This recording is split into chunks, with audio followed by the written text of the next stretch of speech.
is Mary Grace Saitono from BSHM 4G. Now, I will explain the functions of arts. Function of art is inquire on what art is for.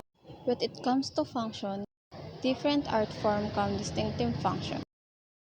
Some functional more than others.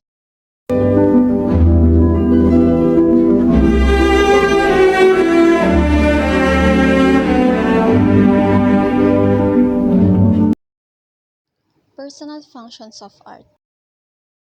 Personal functions of art is highly subject and depends on the artist who create the art.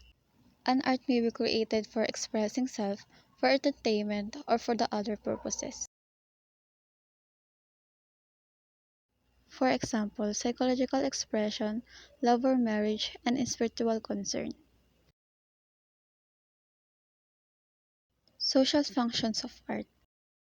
Art has a social function when it addresses aspects of collective lives, as opposed to one person's point of view or experience. Viewers can relate in some way to social art.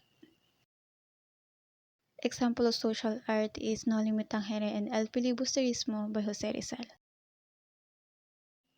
And also political and common situation.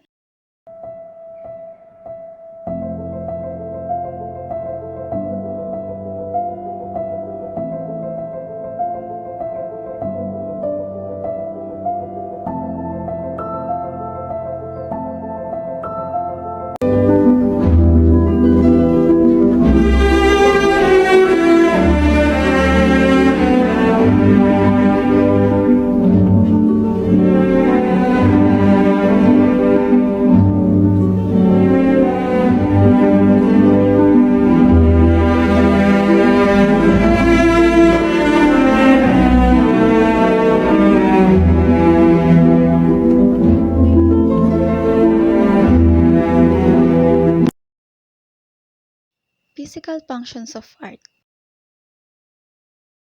These artwork that created in order to serve physical purpose, such as jar, plate, and jewelry, architecture, jewelry making, interior designing, all services physical functions. Example of physical functions of art is this picture.